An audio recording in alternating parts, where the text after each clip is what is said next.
think probably the only way it's changed is as I've matured as a columnist, I realized like, hey, I can't just always say a question, answer. As a columnist, you always have to give people more stuff. So I try to employ a little bit more format buster. So recently, a girl asked, I'm half Mexican, half white.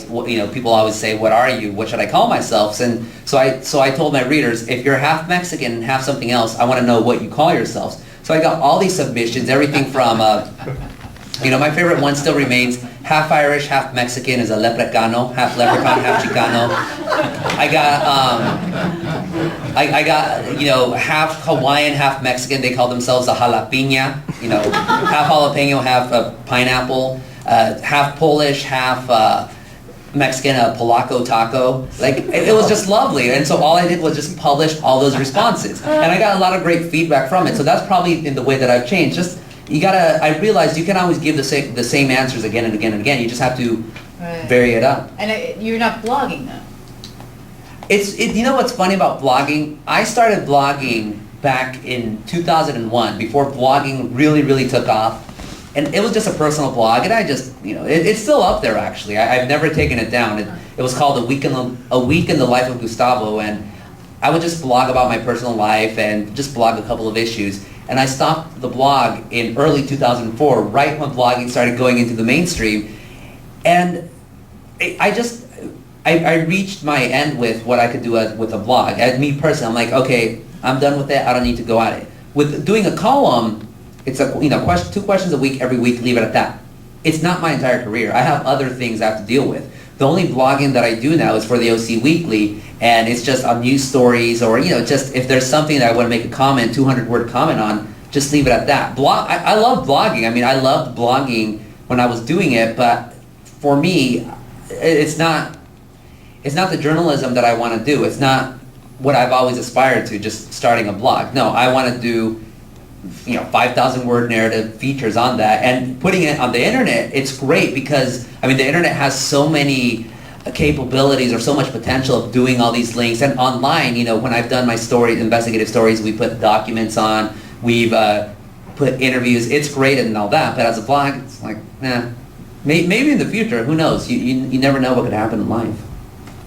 Eric. How has the success of your column, Ask a Mexican, affected your ability to do whatever you want to call it, straight reporting, straight?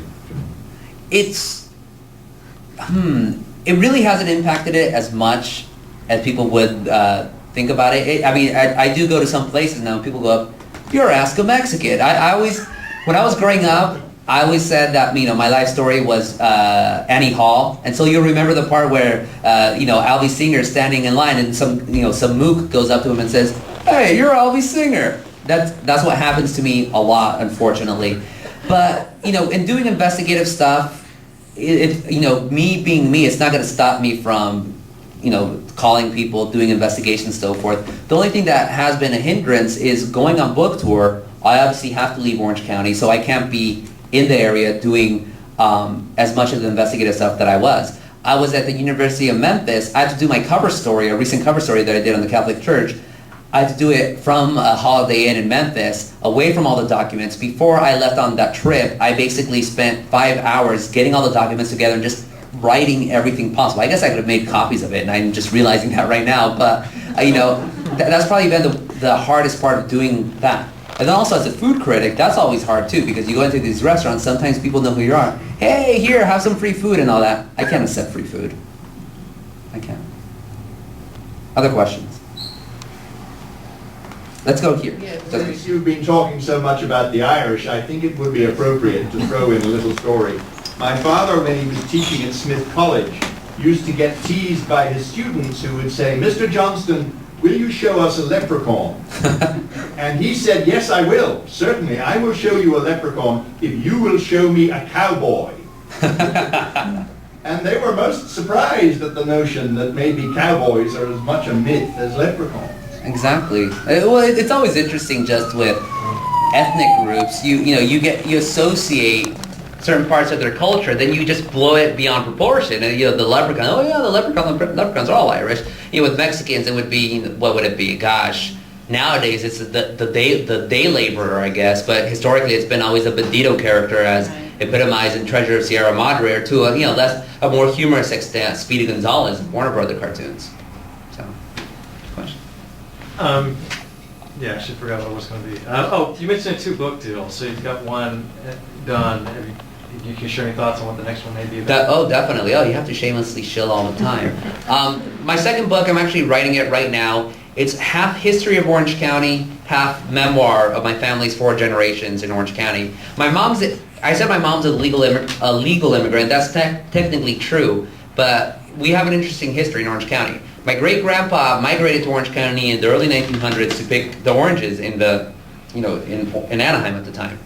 He was in his 20s. When it was time for him to have a family, goes back to Mexico, has his family. My grandfather is born in Zacatecas, migrates to Anaheim when he's about 3 years old, grows up in Anaheim, never learned Spanish because unfortunately the Mexicans, they had to live in the Mexican side of town back in the 1920s. So grows up in Anaheim, picks oranges, but when it's time for him to have a family, goes down to Mexico, has his family, and my mom's born there. She comes to Anaheim when she's 9 years old, so she's technically an immigrant, but my family already had a heritage there going back 60 years. So I was, when people say, what are you? I never say Mexican.